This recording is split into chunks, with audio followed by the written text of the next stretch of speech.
Talking pre-show here it's a funny way to start the show, sort of riffing on this little business issue that I'm having that maybe I'll disclose on the show at some point. Not a big deal, but you have dealt with some real difficult issues getting movies and other, what would you call it, cultural diplomacy type of initiatives into China.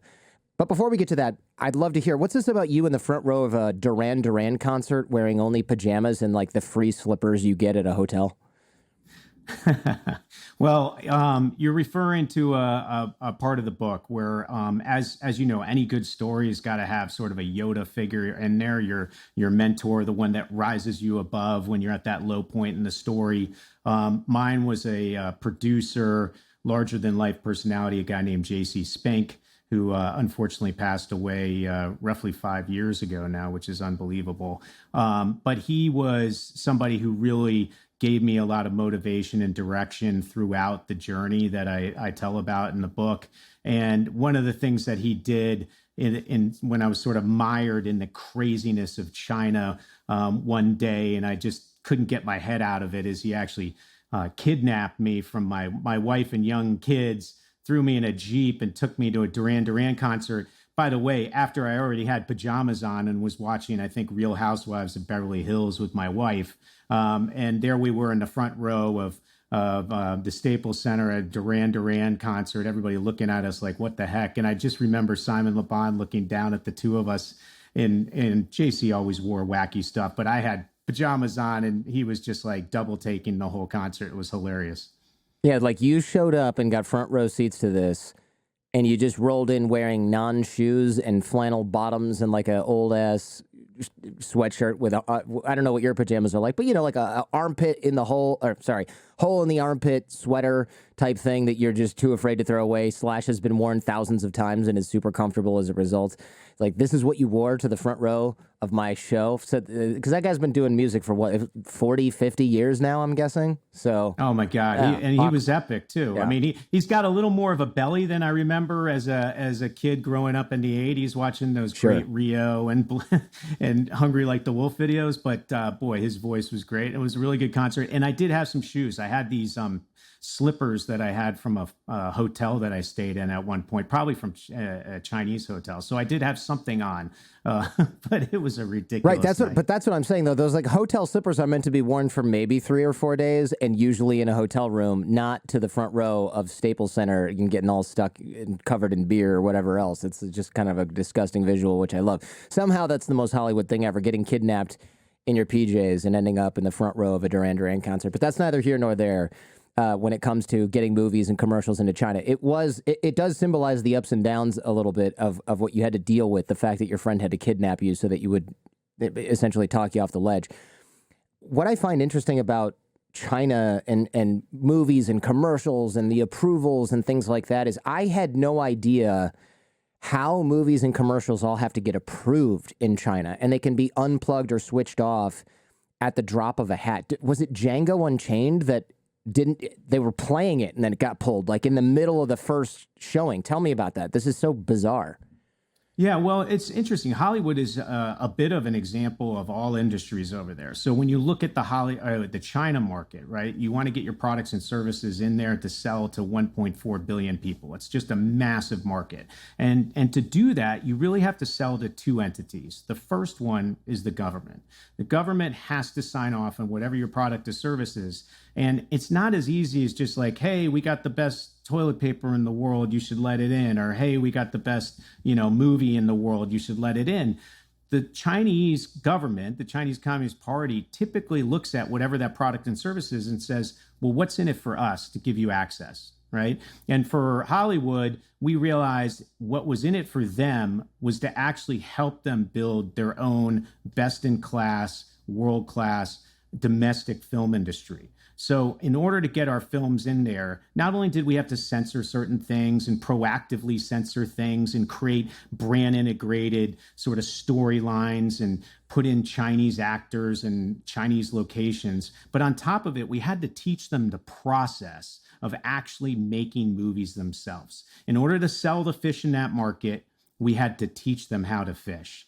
And then once you get past that mark where the government says, okay, we see what we're benefiting from by letting this product and service in, i.e. films, then you got to figure out, well, how are you going to cater to the Chinese public? And what was great about Hollywood in the early days is that they simply didn't have a domestic competitor that could compete at the scale and the intensity and the awe of Hollywood films. So you could literally just get a movie in that was plain vanilla, plays around the world, and everybody in China would go see it. Then it got a little more specific. We really had to create a relevancy to their culture, a relevancy to their people, touch points that they could identify with. And that's when you started to see these movies like Looper or Iron Man 3 or some of the Transformers movies or even Shang-Chi come along, where they're really brand integrating China to grab the attention of the Chinese public.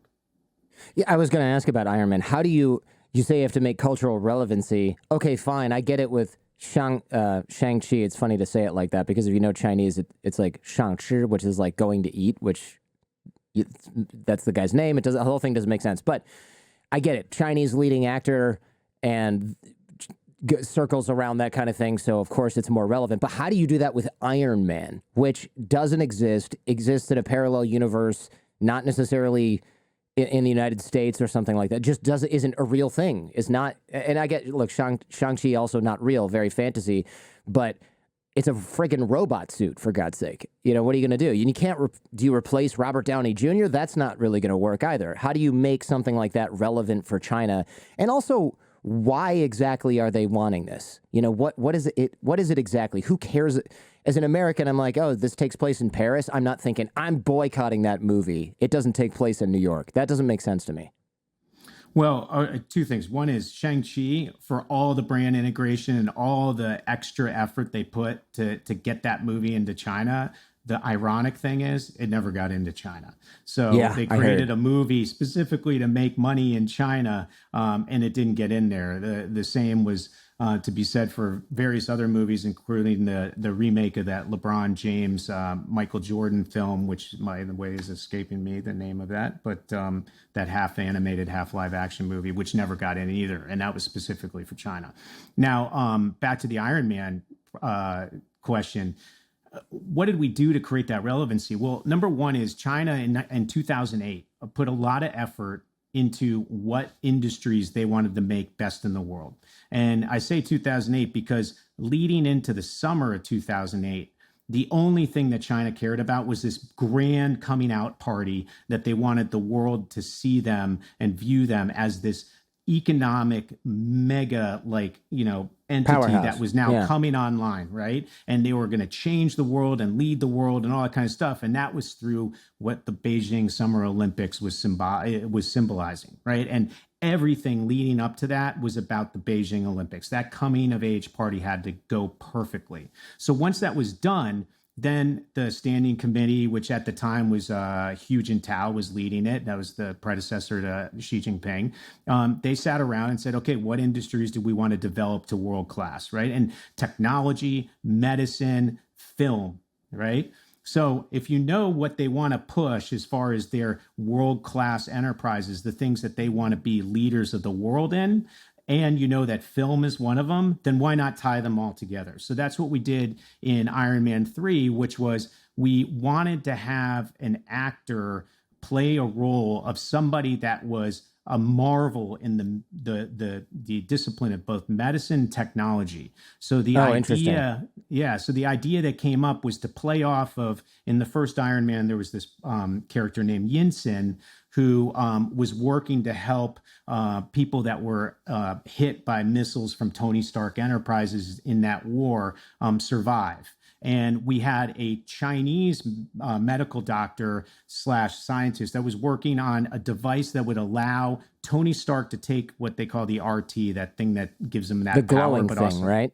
Exactly. Yeah. That keeps the shrapnel that was in him because he was hit by a missile from collapsing on his heart and killing him. Right. So this doctor wanted to create something that allows him to live without the RT in his system. OK, and that was this. I apologize to everybody who has no idea how Iron Man works and is like, wait, there's a thing and glowing. Like, if you've seen Iron Man, there's the glowing thing on his chest. But Tony Stark, the guy in the suit, for people who haven't seen it, he also has that when he's not in the suit, because supposedly there's some metal in his body and he made this big magnet that keeps it from like smashing his heart, right? And I'm getting it wrong, but I'm trying to make this for an audience of people that are like, what the hell is Iron Man? I haven't even heard of this, you know? I thought we were going to be inside baseball in China, but we ended up going into the Marvel space. I know. I'm like, I don't know. I don't read enough comics to know how this works. Yeah. If anybody's seen a Marvel movie, right, there's this emotional core to the films that makes them outstanding movies and why they make so much, right? They're not just about explosions and all that stuff, even though they do a lot of that. There's also a really strong character journey in there. And his character journey was essentially to identify back as Tony Stark and be able to live as somebody who doesn't have to be Iron Man. That was the thematic through it. And the reason for that is he needed to get the RT out of his system because it was slowly decaying and allowing these shrapnels to circle his heart. So we created this doctor that was going to do it. Right. And then, of course, when we created it, we had all kinds of headbutting with Marvel, and Kevin Feige, who runs Marvel, who's a fantastic storyteller. He has to stay true to the brand. He has to stay true to the storylines. He has to stay true to the fans. Like, he has to be a protector of that IP. And here we are saying, well, the Communist Party wants to have this in there and this in here and this in here. And we actually, in the book, I talk about this crazy idea where I was trying to pitch, you know, it would be Xi Jinping's kid that would end up saving the day for Iron Man. Oh, wow. And I got literally laughed out of the Marvel meeting because they were like, this is crazy. We're like, you know, conduits for the Chinese Communist Party. I said, well, if you want to make money in that market, we got to do something, right? So this is what sort of came together, this doctor. He shows up in the beginning of the movie, and then he shows up in the end of the movie. And then he got cut a lot from the scenes of the international film, which was a real problem for the Chinese Communist Party because they didn't want just relevancy for their own people. They wanted to spread the narrative of best in class, best in the world at technology and at medical discipline for every audience member that saw that movie around the world. So they wanted every part of the film seen. So this is interesting because you're kind of between a rock and a hard place because, and look, I'm sure you did it tastefully. And it's a Marvel movie after all for a huge market in China, but it's a little weird. And I mean no disrespect. It's a little weird to be like, hey, why don't we have what essentially is the dictator of an authoritarian regime? Why don't we have his kid as in this movie? I mean, it's like really, there's some real ass kissing going on here. I'm not saying you're doing it, but I mean, I understand that you have to. But also, I was doing it. I 100% was doing it. Okay. I'm trying to be kind here, but also, right? Don't be kind. Let's be open. Kind. I love your interviews. They're fantastic. In fact, I want someday somebody to duplicate you so that duplicate can actually interview you because you deserve an hour and a half on the Jordan Harbinger show yourself. It sounds difficult. I don't know if I want to put up with myself, honestly. I already have to do that enough, and my poor wife does it all the time. Okay, so then let me rephrase this in a way that I would say if we weren't friends already. It seems really ass-kissy to have the dictator's kid be the hero in the movie, but also I get where you're at. You're in a rock and a hard place because you got to do this weird thing where you're like, to use I guess a very appropriate word, kowtowing to China, but then internationally, when you do the edit for the United States, you're like, this is freaking stupid. We're not having the dictator's kid or like this random minor character play a huge outsized role that makes no sense. And other examples you give in the book was where, I'm going to get this wrong, but there's people drinking this very popular brand of Chinese milk that's completely freaking irrelevant, but there's like a 68-second clip of main characters just drinking milk. It makes absolutely no sense. It's the clunkiest thing ever. And if you did that with Pepsi or Coke in a movie in the United States, people would roll their eyes so hard they'd end up back in the lobby of the movie theater and say, this is the stupidest, most glaringly obvious thing that I've ever seen. There was a movie when I was a kid.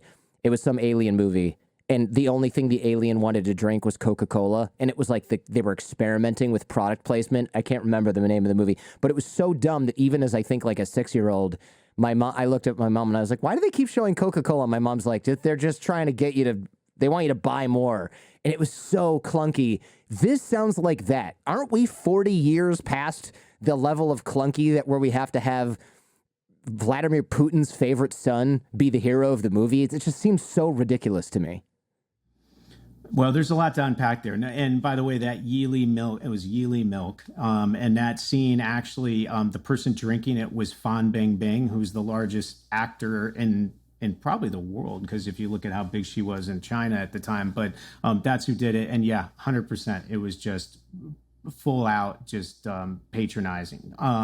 But anyway, if you go back to this kowtowing and the thing that I am, and by the way, I'm 100% honest and an open book about all this stuff. We were kowtowing the crap out of the US to China to get all our products and services in there. And I will tell you that 99% of us were not these evil capitalistic, greed monsters that were looking to make a buck and sell the soul of America out in order to do that, right? Yeah, probably 1% or something like that were. But for the majority of us, we actually really believed in a higher calling beyond just how we were doing career-wise. Like it was a lucrative career, right? And obviously you're driven to have, a capitalistic instinct as somebody from the United States. But what really was a higher calling, and something that I loved about the whole idea of what we were doing, is we were getting products and services into a market that wasn't taking them before, that was growing GDP growth here in the United States of America. It was creating jobs. It was bringing money out of China back to the US. And then on top of it, we all believed we were spreading the aspirational quality of democracy inside a communist country that would eventually win them over and become something like us, right? That's what we all believe. So this is, I 100% get it. I'm not trying to say, hey man, you really sold out and ruined a good Marvel movie somehow. That's not what I'm saying. I'm more incredulous at how insanely on the nose you kind of had to be to get what is essentially a piece of cultural diplomacy, a Hollywood cool, into a market like China. It seems like they should, and I'm naive here, they should have just watched the dang movie and been like, wow, that was cool. And then it's like, hey, maybe in the Chinese release, we make it a little bit more relevant. Hey, instead of cutaways from this, maybe you could change the city that he's flying around in some of these scenes, and we make it Beijing or Shanghai instead of just clips from Paris and London and New York. Why not? Okay, but the milk product placement and we have to invent a whole new character. It's just, I wonder if Americans would care that much, or if this is a sensitivity thing that we just kind of can't relate to that I'm missing. Well, it's a complicated question, but the Chinese are very good. They study. They're very disciplined at studying others and looking at case studies. So over time, I mean, first of all, over 5,000 years, they've been fantastic storytellers and controlling the narrative of their populace, and that their populace digest has always been very important to them, and they're very good at it. But they've also seen the ability for the United States of America and the West to win over countries towards democracy versus communism, dating back to jazz singers that we used to send over to African countries to try to win them away from Russia's or the Soviet Union's influence and towards the West. They saw movies like Top Gun. They saw movies like Rambo, which, by the way, has been remade into Wolf Warrior on the China side. They've seen using the CIA using the Scorpions and to create a song called Wind of Change to actually help create the groundswell that led to the Berlin Wall falling down and various other things, which was one of the great stories. Had something to do. The CIA had something to do with the Scorpions song? That's ridiculous. I ask all your audience, yes, do some research on Scorpions, Wind of Change, and the fall of the Soviet Union, and you'll find it very, very interesting. Now, by the way, no one has 100% confirmed it, but if you look at the way CIA has used soft power influence, including jazz musicians back in the 50s and 60s, a lot of it sort of adds up. But it's a fantastic sort of storyline that they've watched over time. And they know how powerful Hollywood is at influencing behavior, influencing cultural awareness, influencing what people want to do culturally, pop culture, the things that they buy materialistically, et cetera. So they want to hone that and own it themselves, right? So these things that they were having us do, not only were they pitching through Now, remember, you got the Standing Committee, you got the Politburo, you got the Communist Party, you have underneath them These are like at the time. Chinese Communist Party organs of politics, like so the Senate and the House, kind of like we have. You have lots of different layers of bureaucracy there, right? And the Communist Party oversees it all. Out of 1.4 billion people, the Communist Party is about 92 million of that, right? So that's a minority, but it's huge. They got numbers to big old organization. 92 million. Yeah, it's a big organization, and every company has a bunch of them in them, and they're all there to watch and control and to influence, right? So if you look under the Standing Committee, the next most important division is the Ministry of Propaganda, right? And the Ministry of Propaganda oversaw at the time when we were doing this, the State Administration of Radio, Film, and Television. So anything radio, film, and television, and that included print and digital, anything that was happening out there, the Ministry of Propaganda dictated, right? And they had two things that they were looking at. One was, what is the narrative we're giving our 1.4 billion people, right? Because you got 1.4 billion people. They only get one sound organ that they're getting their news from. It's as if MSNBC and Fox and Newsmax and Tucker and Rachel Maddow and everybody else in between are all saying the same thing. Imagine the power of that, right? Yeah, that's crazy. What are we going to have them saying today, right? That's essentially the way they're thinking about it. And when it comes to like the movie Looper, which we made over there, where it takes place 40 years in the future. And we pitched to the Chinese government, we're going to make, because the original script had France being where the main part of the movie took place 40 years in the future, because that's where our young Joseph Gordon-Levitt, who later becomes Bruce Willis 40 years later, that's where he wanted to retire. He wanted to retire to France because that's the most beautiful part of the world, blah, blah, blah, blah, blah. We changed it to China because that's where everybody wants to be in the future. That was the way we pitched it to the Chinese government. You got to wonder, and I'm sure people are also wondering, I probably saw Looper, but how do you explain Joseph Gordon-Levitt, who, isn't he like half Asian, becomes Bruce Willis as an adult? Like, what, his eyes just changed in face, just changed shape that much that I'm trying not to get canceled here, but that's a kind of there's some ridiculous transitions there that just don't make sense. Yeah, well, and that was before a lot of the PC push, obviously, in China or in the U.S. Back in 2011 when we were making that movie. But you'd think they'd be more annoyed that he lost part of his ethnicity as he got older and then he retires to China. It's like, okay, but what happened to your face? Yeah, I don't really think they saw it that way.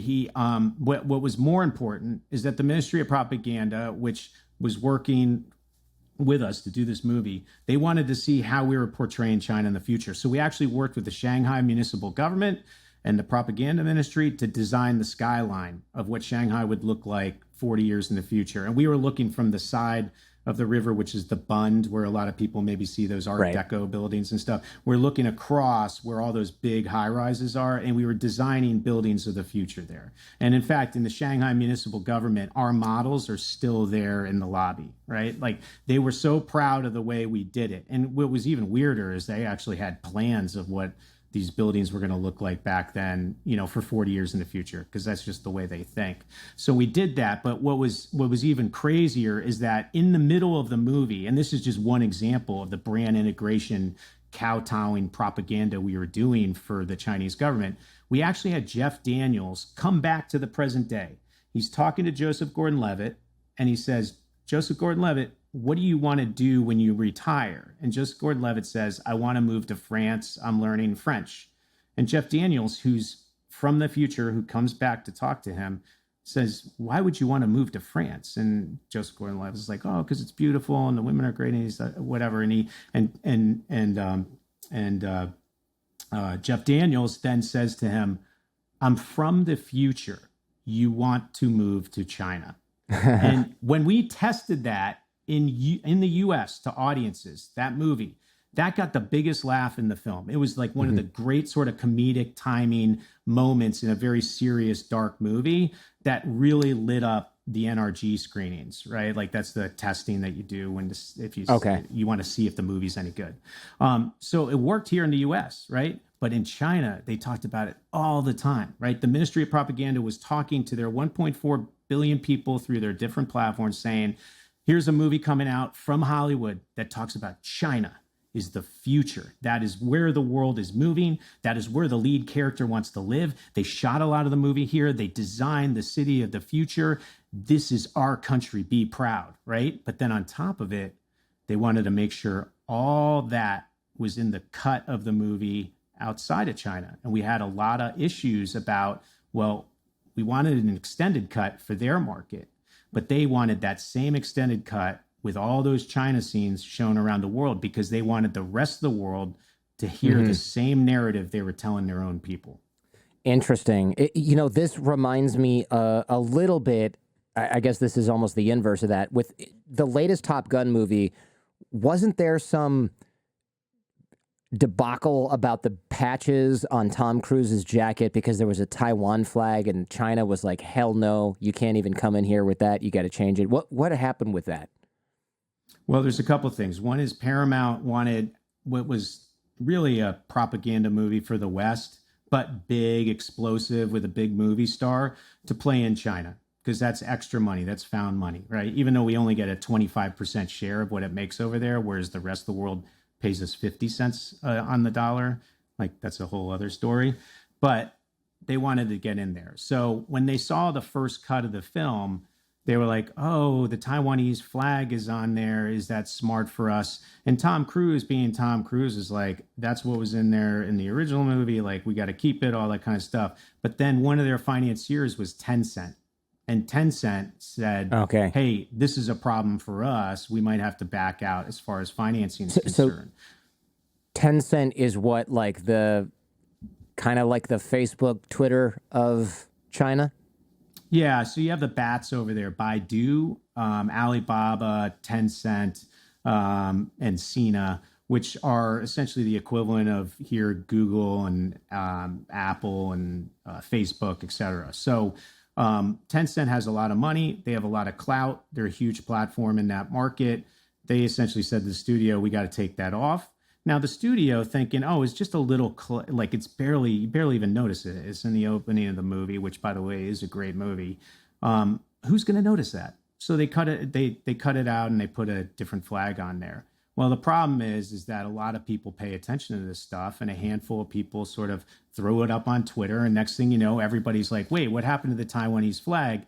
And that's a really weird story that's very controversial to have sort of spiral out of control when at its core, it's a movie about the U.S. military and our U.S. allies, right? So Paramount, somewhere along the way, along with Tom Cruise, probably said, and I don't know the exact inside story there, but they probably said to Tencent and to the Chinese government, hey, screw you. We're going to keep it in there. We can't make a movie that's about the patriotism and the support of the U.S. military and the excitement around being American and part of the West. We can't have it be blamed for kowtowing to China, too. That just makes no sense. So ultimately, the movie came out and never got released in China. And in fact, I would argue that there's a good chance that Tom Cruise might not ever get a movie into China again. Oh, wow. Paramount might have the same difficulties. But the movie made 1.4 billion people or $1.4 billion without it ever getting into China. So it's actually a really good story when it comes to saying, hey, enough of the kowtowing. We know we can make our money elsewhere. We don't need you, China. That's good to hear, because what I worry about, and look, we're talking about American soft power in the form of Top Gun. I don't feel like we have to have that always go 100% unadulterated across the world. I mean, we're making our own propaganda, Hollywood is, and it's just not necessarily directed by some stooge in the government. But I also don't want to continue censoring every single thing for an authoritarian regime. I mean, there's got to be a not so far-fetched, and I don't want to go down fully slippery slope, but there's got to be some scenarios that you've envisioned or even maybe seen come to reality where you go, this is just too far. It, not just ruining the movie, but you're almost revising history in order to please a market, and then it just gets, maybe it gets a little icky. Is there any example of that comes to mind? Yeah, there are great examples. So there's a lot of hope out there. I mean, first of all, we talked about how 99% of us had this higher calling aspiration in terms of what we were doing between the U.S. and China. I would say 99% of us have all been punched in the nose at some point during the last 40 years and now realize that not in the best interest of the long-term health of the United States and our values and our principles, nor is it for our allies too. So, you still see, people I highly respect, like Ray Dalio, who's been on your show.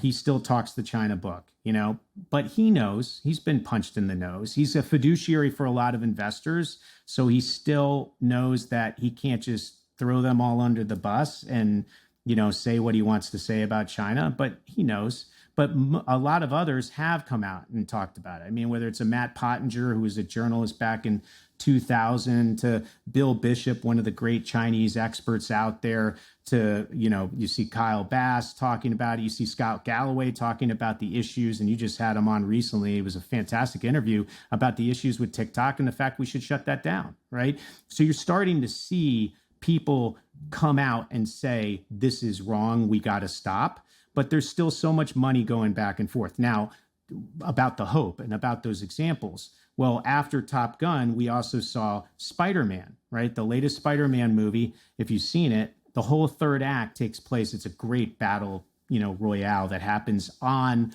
the Statue of Liberty, which is under construction, right? The Chinese government said, we love Marvel and we like Spider-Man. We're going to let it in, but you got to cut any images of the Statue of Liberty out of the movie. And the studio was like, what? You're kidding me, right? Now, whether the studio did the right thing to do the right thing, or they looked and they said, whoa, that's cost prohibitive, we're never going to make our money back, I don't know. But I will say they took a stand and said, nope, we're not going to do it. And the movie didn't get in. And I thought that was a fantastic thing to hear about and witness. And on top of it, the movie made a lot of money around the world. We also saw with Shang-Chi, which was really interesting, or not Shang-Chi, actually, it was the latest Doctor Strange movie, where somebody put an Epic Times newsstand in the center of one of the big set pieces that was shown on camera several different times, one of those yellow newsstands. And this, can you explain briefly, like in one sentence, what that is? Because people don't necessarily, maybe they've seen the ads, but that's it. Yeah, so the Epic Times is founded by the Falun Gong, which is a very, essentially an ethnic minority that has been completely trampled on by the Chinese government over the years. Well, it's more of a religion, right? It's not like an ethnicity. They're religion. Yeah, it's like, it would be like Scientology being rounded up and thrown in prison in the United States. Like, maybe they're a little weird, but they're not criminals necessarily. Right. Although any sort of religion or religious belief is not seen well under the Chinese government. So yeah, theirs is just a little more extreme than others, but so they've been sort of outcasted from China, or, a lot of them are detained somewhere inside of China, and they have their own news publication. You might have gotten free issues of it on your front door or whatever it is. And actually, some of their articles are actually very good, and some of them are hard to the right or extreme or whatever it is. But anyway, the bottom line is, out of all the people that are on those sets that are involved with these big action set pieces, say there's 300 people, there's definitely, I would say, 5 to 10% of them that know exactly what that newsstand is, and they kept it in there. And then when you go into post-production, you have all the editors and all the VFX people and all that kind of stuff. So say another 300 people are looking at it and they see it in the background. One of them's going to say, hey, we got to take that out. This is going to get into, we need to get this into China. But no, everybody kept it in. So whoever was involved was saying, hey, let's throw the middle finger to the Chinese government with that movie, because prior to that, they didn't get Shang-Chi in, they didn't get the Eternals in, they haven't gotten a movie in, Marvel, since the last Avengers movie in 2018. And in that movie made $750 million just in that market, right? That's how big the market became money for Marvel. So, flicking the middle finger at China by the time, Doctor Strange came out was a really big move. And I thought it was really interesting to see. And it put a lot of hope out there that said, hey, enough is enough. Like, we want to have this commerce and cultural exchange with China, but it's got to be more pro-West moving forward. We got to rebalance it. It seems like China and again, I always try to say Chinese Communist Party because people in China have nothing to do with this. They can't control this. They can't vote for different people. So I'm always really careful about this because the biggest victims of the Chinese Communist Party is always Chinese people, always has been. So when I say that, I want to reiterate that. But it seems like when the CCP gets pissed off when they're painted poorly in movies, or I shouldn't even say painted poorly, when they're not given every little thing that they want, like a newsstand or a flag patch removed with CG, do they punish movie studios even beyond that specific release? You know, do they say, fine, this movie can't come in, but this other one can? Or are they like, actually, now we're going to give you unending amounts of shit for the next 3 years and make sure that your movies all have to release on the same day and you can only release in certain markets? I mean, are they pulling that kind of shenanigans? Because it seems like they could do that just to make it extra annoying and limit revenue. Yeah, 100%. I mean, if you look at Richard Gere, for instance, I mean, he did a movie called Red Corner back in 1997. It had a lot of things that were considered very sensitive to the Chinese government, and the Chinese government has never allowed a Richard Gere movie in since, right? Wow, so they punished the actor. Yeah, they punished Dang. the actor.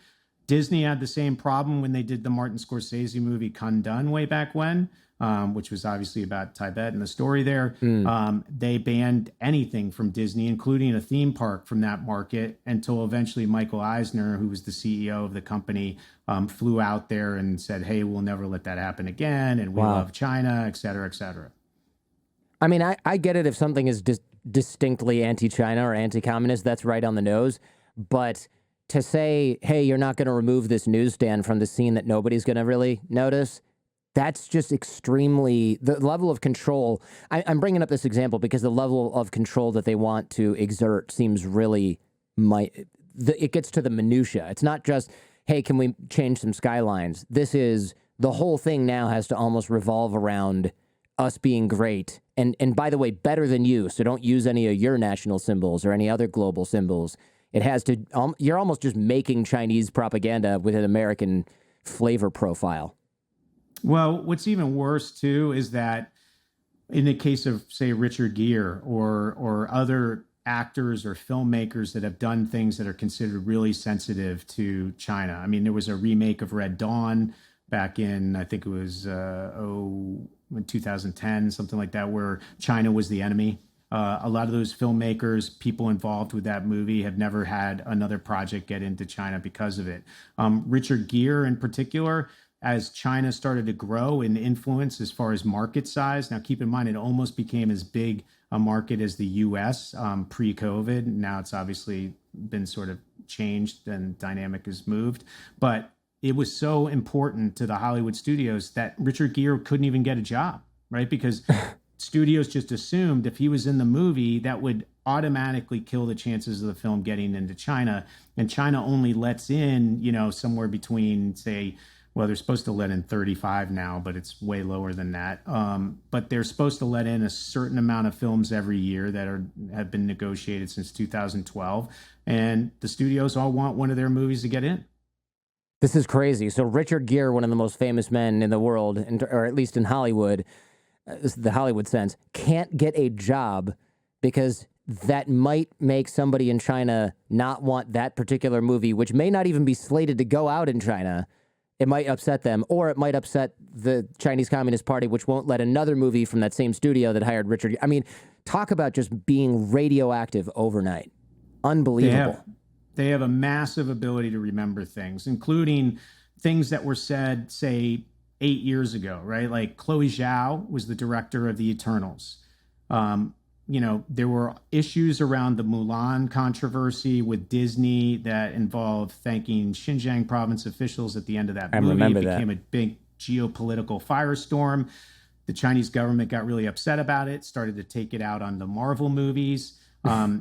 They gave the reason of not allowing the Marvel movie Eternals in based on the fact that Chloe Zhao in 2013 said something that was sort of anti-Beijing in a small periodical, a small sort of platform for independent filmmakers. Wow. So they just see that stuff, they put it in a library and they hold on to it until they need it again. And it's fascinating the way the way it works and the way that they can blackball. And it's Yeah. why, if China anybody sounds a little bit remembers, like my ex-girlfriend in that respect. I'm not going to lie. I think a lot of us can relate. Like, I'm going to remember this. It's going in a file, Jordan. I have an Evernote with every little thing that you've done that I don't like. One of the greatest moments of symbolism in this incredible leash that they have on the world when it comes to the power of their market, the power of capitalism, and the mission that we have to tap that market was this 1 minute video from John Cena, if you guys remember that. Is this the ice cream one?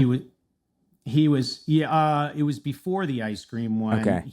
He essentially thanked Taiwan for being the first market in the world to show the latest Fast and Furious movie. And China saw that and said, Taiwan is not a market. Taiwan is China. So they made John Cena apologize for that. And I remember in Chinese. In Chinese. And by the way, I made a movie, Blockers, behind me with John, and he is an awesome guy, right? But he knows where his bread is buttered. And not only that, he knows where the bread is buttered of all the people that put in a lot of blood, sweat, and tears into making these movies. So he didn't want to be the reason Fast and Furious didn't get into China. So he's been studying Chinese for the last 15 years, believing that's where the market is going. And did that's not know really that. Smart. That makes sense because Yes. I'm like, for a guy who probably learned this phrase in Chinese, he's pretty damn good. But the fact that he's been studying it longer than me makes me feel a little better. I'm like, dang, his accent is not bad. I know, it's a strange, almost like, athlete wrestler accent that's sort of in there. And it's hard to watch him like enunciate everything. But he learned Chinese, or was a big, studier of Chinese because of the WWE, because they were starting to get entree into that market. And he wanted to become one of the biggest sort of celebrities in that. And then on top of it, he knew his movie stardom was coming too. So he was super smart in a capitalistic type of directive, right?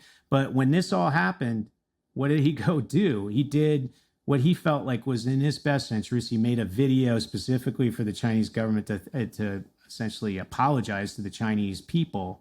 And he probably thought that maybe that would just stay contained to that market and no one would ever see it. It's sort of hard to believe that he thought it was going to spread around the world. No one really thinks that when they do that stuff. But boy, did it spread around the world. And boy, did he get a lot of heat for it. And for him, as somebody that needs that market, it was the smartest thing he could do.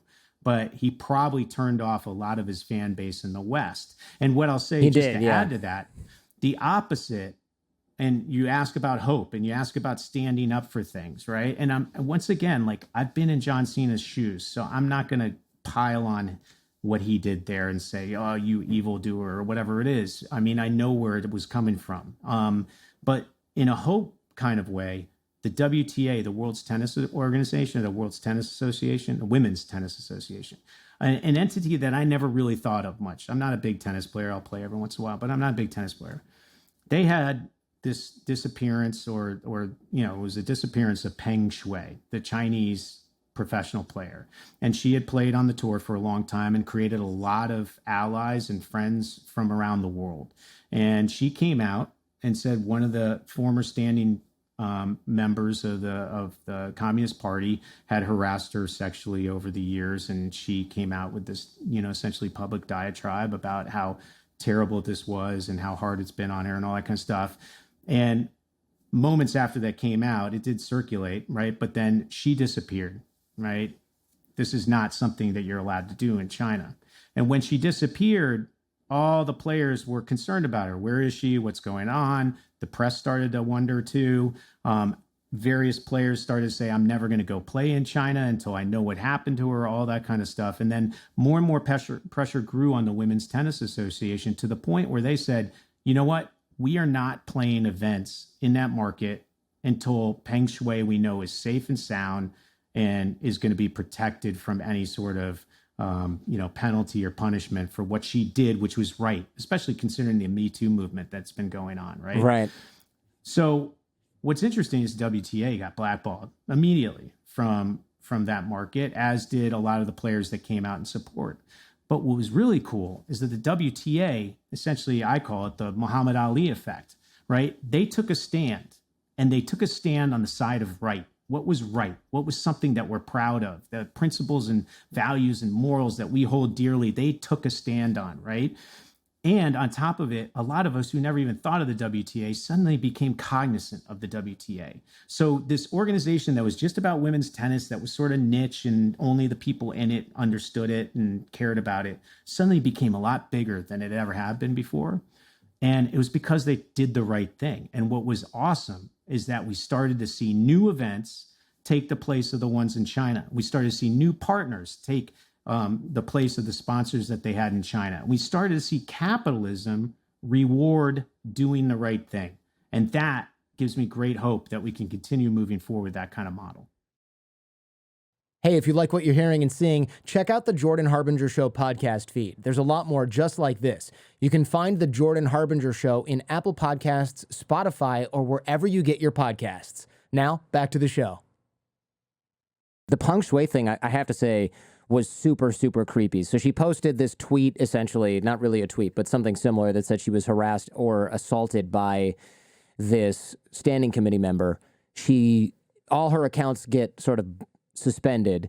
She vanishes from public eye. But then when people start saying, hey, where is Peng Shuai? This was a hashtag, essentially, and this started to get a lot of heat internationally. She starts showing up in these weird videos where she's walking down into a tennis event, and and a reporter says, oh, we thought you disappeared. And she's like, oh, no, I'm just resting. I've been resting at home watching Netflix or whatever the Chinese equivalent is. Meanwhile, there's like two dudes behind her just sort of trying to get out of the camera shot.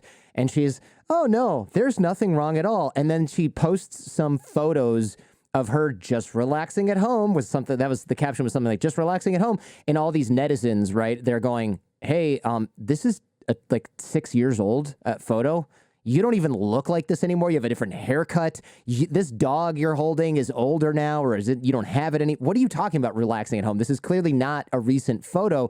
And then another video came out that was even more bizarre, where she's sitting with her or a coach at some restaurant, and they're like, Peng Shuai spotted on video in Beijing having a casual dinner, and they catch all the audio, which is weird if you're just filming somebody who's talking and they don't notice this. They capture all the audio, and she goes, oh, what do I have to do next week on December 11th, 2021? No one talks like that when they're talking to somebody normally. And then the coach goes, you will be playing in a tennis tournament on December 11th, 2021. She goes, next Wednesday, December 11th, 2021? It's just like, okay, we get it. You're trying to stage a video where she's saying the date so it looks like nothing is wrong, but it's the clunkiest, weirdest thing that I've ever seen. But that makes it even more just like North Korean psyop nonsense. It was so weird. I felt bad for her because I thought, man, blink twice if you're being held at gunpoint somewhere. It's just so obvious.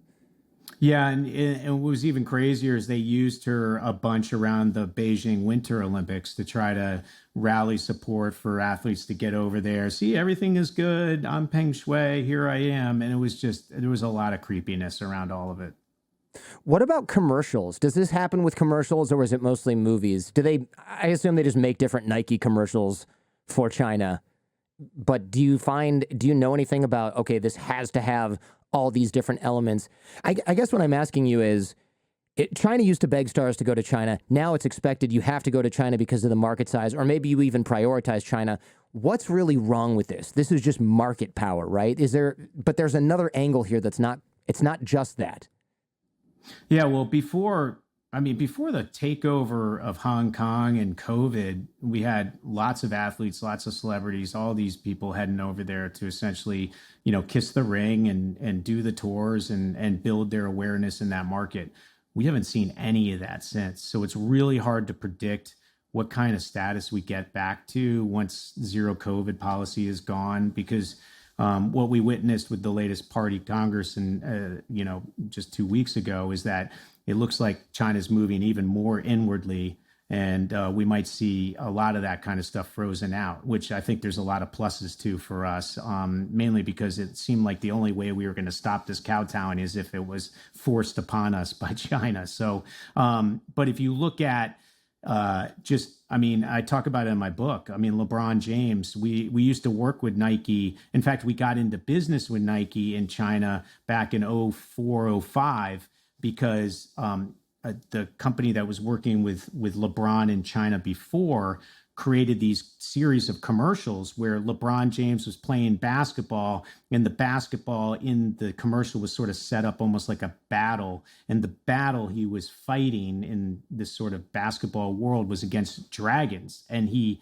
defeated the dragons, right? Like, which seems like, whoa, you know, what a cool commercial. And it seems so Chinese, and wow, I can see why they did that. Well, that's not really all that kosher when it comes to China. Like, anybody defeating a dragon is essentially saying, oh, LeBron James essentially defeated China, right? China looks at himself as the dragon. That symbolism is very strong. And they essentially banned Nike commercials for a period of time. LeBron was sort of persona non grata back then. And then they all had to reboot and rebuild their brand, both of them, LeBron and Nike, over the course of the few years leading into that Olympics.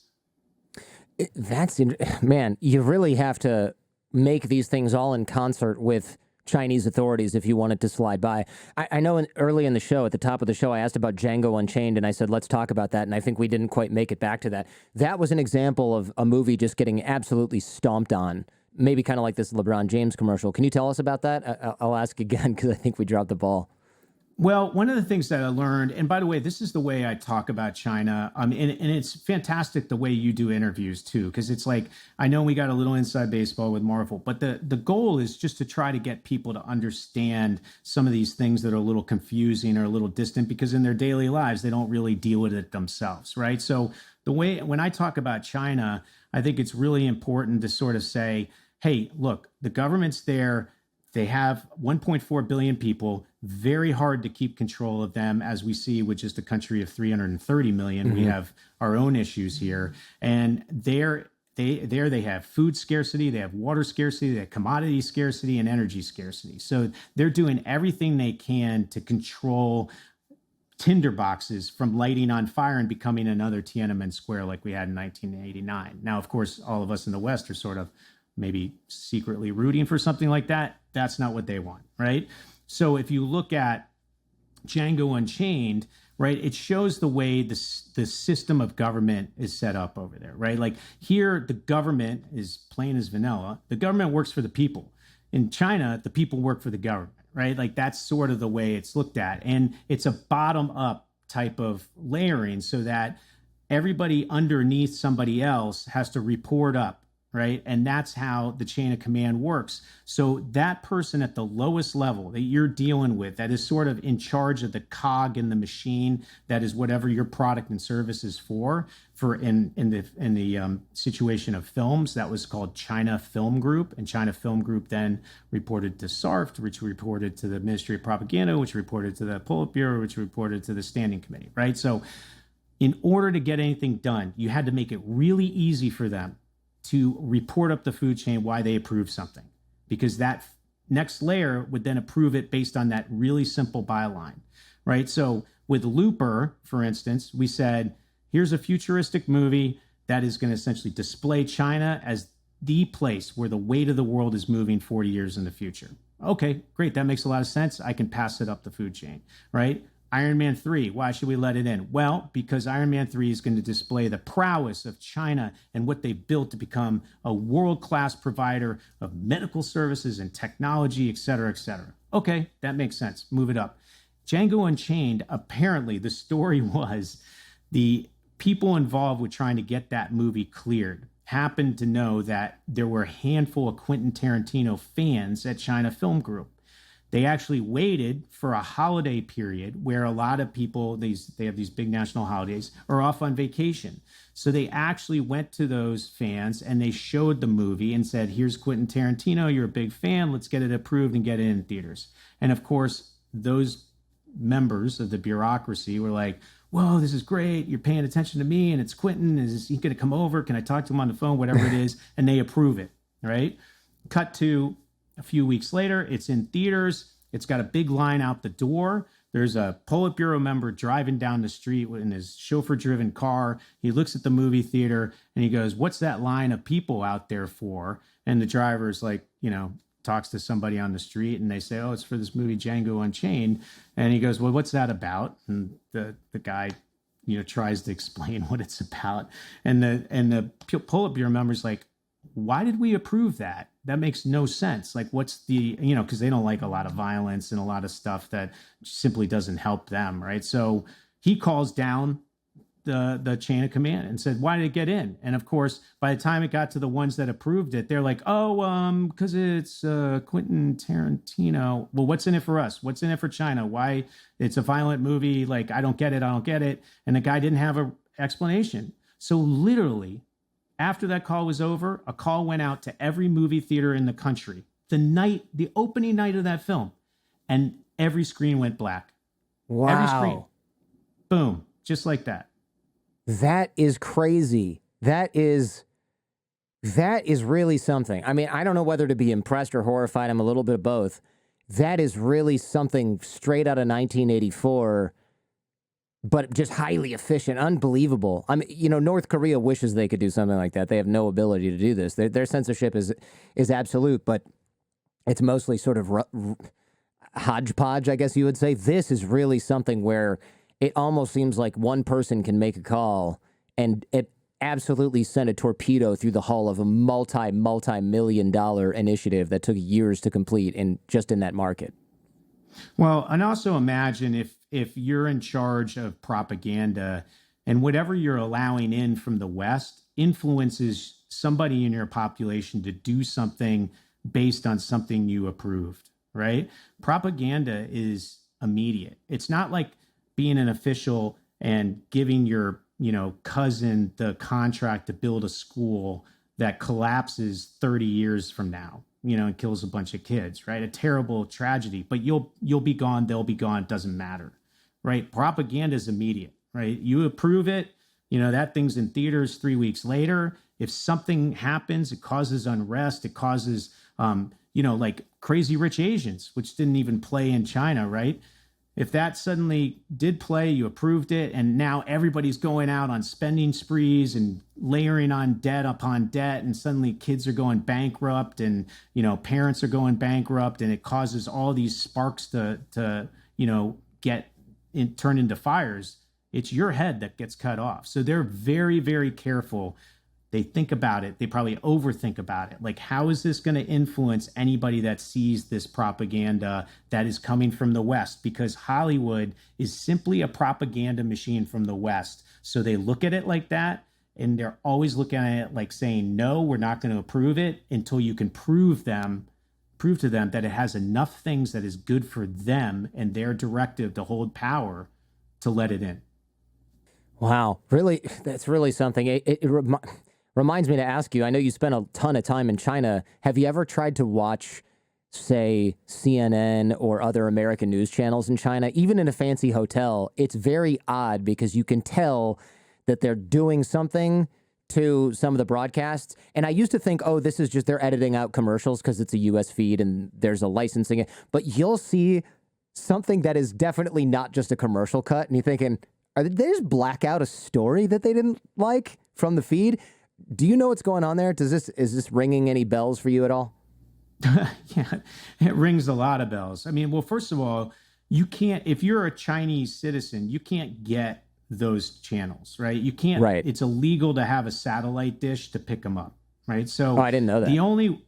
So the only way you can get those channels is if you're in some sort of international hotel or expat hotel or whatever it is, or if you're an expat living there, you can get permission to put up a satellite or whatever it is.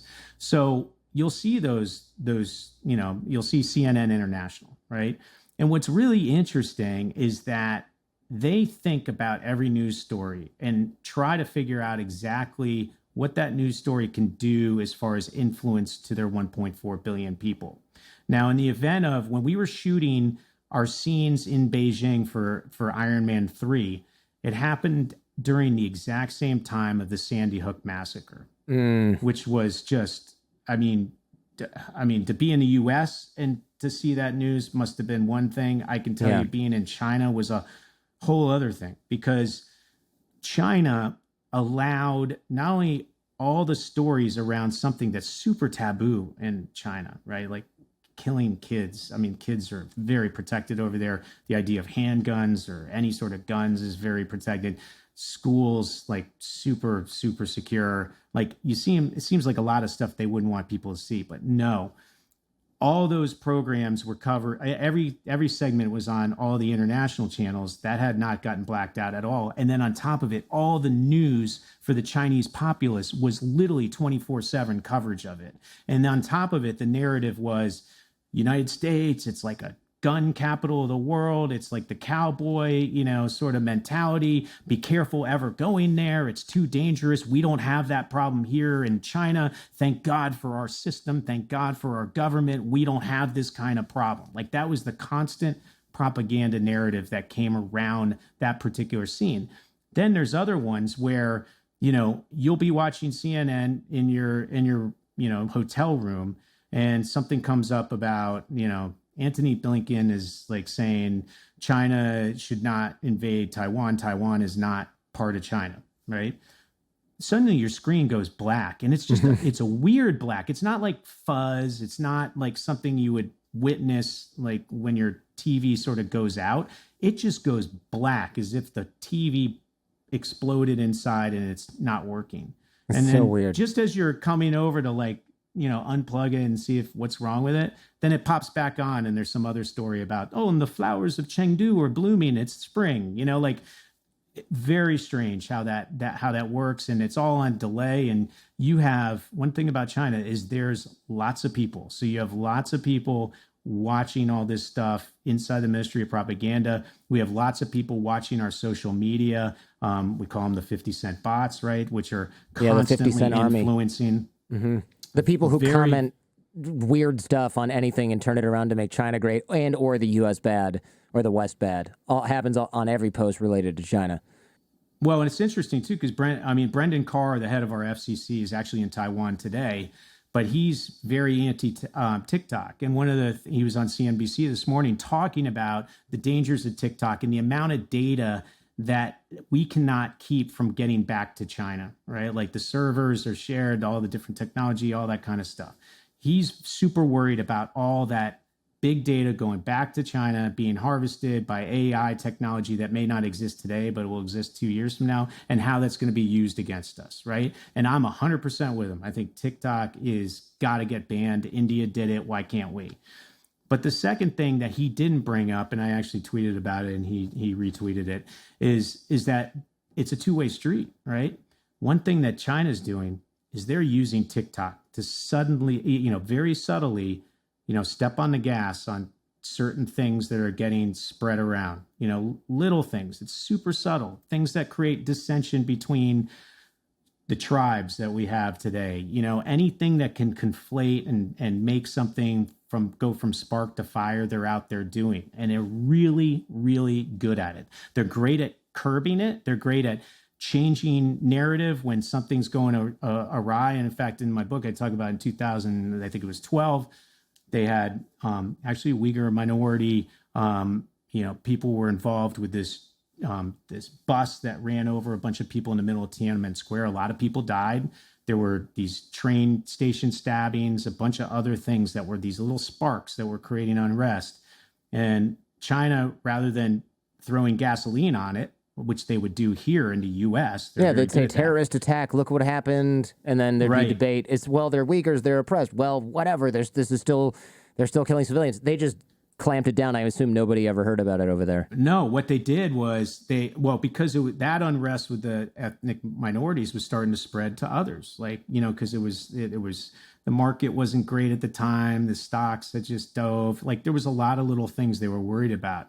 So immediately what they did was, hey, Senkaku Islands, let's claim those are ours now. Let's go back to that old debate over whether they're Japanese or Chinese, and let's go create this like mock red herring war between Coast Guards shooting water cannons at each other. And like literally, while I was there, in 24 hours, the narrative changed from, unrest around the country to, we hate Japan, we are national, we have nationalistic pride, we are China. And suddenly people were turning over cars in the middle of the street that were Toyotas or Nissans, or throwing Molotov cocktails at the consulate. It was pretty crazy. Because this is so good at that. Japan versus China. They just stoked that sort of pre-existing discontent between these two powers that's been there for 100 plus or whatever, however many 100 years.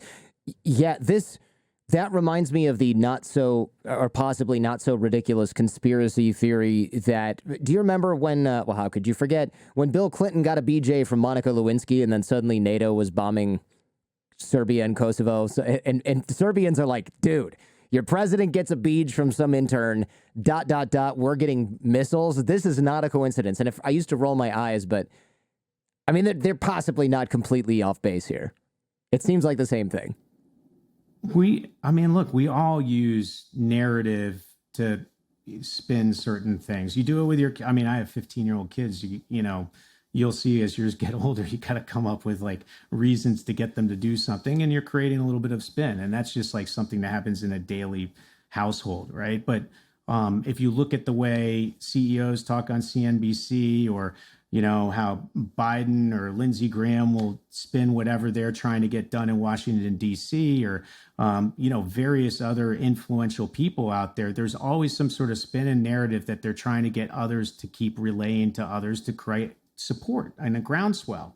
Or you can use it the other way to essentially create dissension and anger and frustration and ultimately revolution, right? And China has gotten very good at understanding narrative. Now, some of the things that they do, I would argue, work against them, right? Like the Mulan controversy, which we talked about. I actually did an op-ed for the South China Morning Post, and I actually gave a speech at the Beijing Forum about it, where I said to China, I said, you guys should have just let Disney come out in the West and apologize for thanking those those officials in Xinjiang and saying it will never happen again, and we are for human rights and all that kind of stuff. In China, you could have firewalled that from getting to your 1.4 billion people, and everybody would have just backed off the topic and said, you know what, Disney, I get it. You apologize. We're good. Instead, you forced Disney to not say a word. And all it did was build and build and build and build. And suddenly you had a geopolitical issue on your hands, and Xinjiang was front and center of everybody's topic of conversation. That was an example of you guys trying to control narrative around the world, and it worked against you, right? So sometimes they make, I think, mistakes in strategy on when they really try to push the envelope too much, and it really works against them. We saw it with Wolf Warrior diplomacy and the way they were trying to force certain countries to do things, and try to spin it as like, hey, this is good for your country or whatever it was, and it just sounded so preposterous. So they do make Wolf mistakes. Warrior diplomacy is like that. That's Wolf Warrior diplomacy is kind of like this aggressive posture, and we see this from the chief diplomats from China, where they'll, instead of saying something diplomatic, it's almost like them's fighting words most of the time. They'll say something like, this is another provocation from the so-called democratic government of this country, and they're jealous of our whatever, and then they're trying to take us down. The whole thing is a big myth, and it's like, wow, this guy's a diplomat? Like, have you read a book on diplomacy? This is the opposite of how you do it, and it probably looks real strong for your domestic consumption, right? Like, yeah, you tell everybody how it is, and everybody else around the world just looks at you and goes, what an a-hole. This guy is a clueless piece of crap. Yeah, you're 100%. And it's based on, once again, we go back to the soft power of Hollywood, right? Like Rambo, if you remember those old Rambo movies where like Sylvester Stallone goes to some foreign country, the country is under some sort of dictator, it's evil, it's, causing all kinds of problems with the people that live there. And then, a handful of like American vets get put into prison, and now Rambo has to not only save the day and save the Americans, but also save the people from their terrible government or whatever it is, right? Sure. Well, Wolf Warrior and Wolf Warrior 2 and Wolf Warrior 3 were essentially Rambos, but from the China perspective of, hey, we're going to go to Africa and we're going to save innocent people that are in jeopardy, and we're going to make the countries better because we are China, and we're going to do what's best for you, because we are so powerful and mighty and good-willed, right? And then they extrapolate that into diplomacy where they say, hey, Solomon Islands, yeah, we're going to build this port here. You're going to give us access to our ships to refuel. We're going to maybe build a little artificial reef off the coast there too, to put up a couple satellite dishes and maybe a couple missile silos. And this is good for you. We're doing this because we want what's best for you, Solomon Islands. And people are sort of not buying the wolf warrior there. Yeah, no, there's a lot of examples of this happening that are, it's now getting more attention. I feel like we were sleeping on this before. I want to be cognizant of your time as well, but I'm curious, the feeding the dragon metaphor, the title of your book, I want you to explain what this means, because look, China owns some major Hollywood studios. There's a lot of investment in apps and tech companies from CCP or even just officials or official funds here in the United States. That's where stuff starts to get scary, I think, for people who are less trusting of just, hey, it's just an investment like any other capitalist investment. Like, is it though? Or is there another angle? Because it sure seems like from the movie business seems like the canary in the coal mine. Oh yeah, we just want to help you get the movies in and out. Actually, we want to control everything. Wait a minute. Is that what you're doing with the internet now? Is that what you're doing with 5G now? Is that what you're doing with your investments in other countries now? People are starting to get more suspicious of this. I'm one of those people. Yeah, I mean, well, Hollywood's a bit of a canary in the coal mine. I mean, we at one point had 85% of the market share there with our movies, and in fact, the government had to come in and throttle it so that we weren't just decimating their local industry. And then they really made it harder and harder for us to get access to that market unless we really helped them on process and design and how to make these movies at a world-class level. I mean, I remember looking at a movie script in China back in, say, 2007, 08, and it was a single page of paper. I said to the guy, wait a minute, what is this? Is this the title page? He's like, no, that's the movie. We're going to shoot off of that. And I was like, oh boy, we got to get into 3-act structure and all this other kind of stuff. So anyway, they really wanted to learn from us how to fish, and we taught them how to fish. And now they fish really well in the Hollywood business. And the Hollywood business has literally gone from an 85% market share to less than 5%. Okay. That's happening in automobiles. That's happening in sporting goods. That's happening in various other technology. It's going to eventually happen to Elon and Tesla. There's all Elon kinds and of Tesla, imitators for Tesla out there. One of the best things he did was prevent forced JVs. He actually said, I'll come, but you can't force me into one of those JVs where they just steal all your tech IP. But instead, they're like, fine, we're okay with that. And all they do is stage these rocket explosions of Teslas. And then they say, hey, by the way, we got to investigate that explosion that's on 50 different CCTV cameras and see what your designs and all your IP is so we can figure out how to stop that. So eventually he's going to get ousted from that country too, just like every other product and service. We're seeing it with Boeing and Airbus with their new commercial liner that's coming on in China. So it's constantly being repeated. So feeding the dragon to me, which I wish I could take credit for, but my wife, who's awesome, she was, talking to me in the kitchen with my 2 young kids. I think they were like 3 at the time. And we were doing Iron Man, and she overheard me talking to Marvel about the stuff I was trying to get them to do in the plot of the movie. And she just said, what are you doing? Don't you feel like you're selling like the soul of the story to please the Chinese Communist Party? And, does it feel weird to you? And I said, no, you don't understand. And by the way, I did this a lot over the years, right? You don't understand. We're spreading the soft power of democracy in a communist country. We're building, GDP and jobs here because we're opening this country to our products and services, blah, blah, blah, blah, blah. And she's like, I don't know. It feels like you're sort of feeding the monster here. Like you just keep doing this. And she was there when I did Looper and it was bad enough. Now we were doing it. That was a $35 million movie. Now we were doing it with a $215 million movie. And she's just like, it looks like it's getting worse and worse. You're feeding the monster, and eventually the monster is just going to get so powerful you can't control it. And I said, no. And then I joked. I was like, yeah, it's not really a monster. It's a dragon. It's China. She's like, well, you're feeding the dragon. And that's where the idea for the book title came from. And that is essentially what we're doing. And that dragon was sleeping. It was lumbering. Post-Korean Peninsula War, when we had frozen relationships with it, it was, completely non-threatening. And then in 1972, Kissinger and Nixon went over there. Next thing you know, in 79, we open up trade. Then we go through the Tiananmen Square massacre, and we decided to all look the other way because we realized that dragon was waking up, and that dragon could actually be very profitable. And then it continued into 2001 when we let them into the WTO as a developing nation, which they still are designated as one, which is ridiculous. And yeah, the World Trade Organization. Yeah, this massive superpower is getting subsidies and tax breaks, essentially. Exactly. So we really fed the dragon to the point now where it is massive. It's a superpower. It's encroaching beyond its borders into areas that are national security interest issues. And then on top of it, they're threatening our allies. They're wanting to, quote, reunify Taiwan. We saw sort of what happened to Hong Kong a couple of years ago.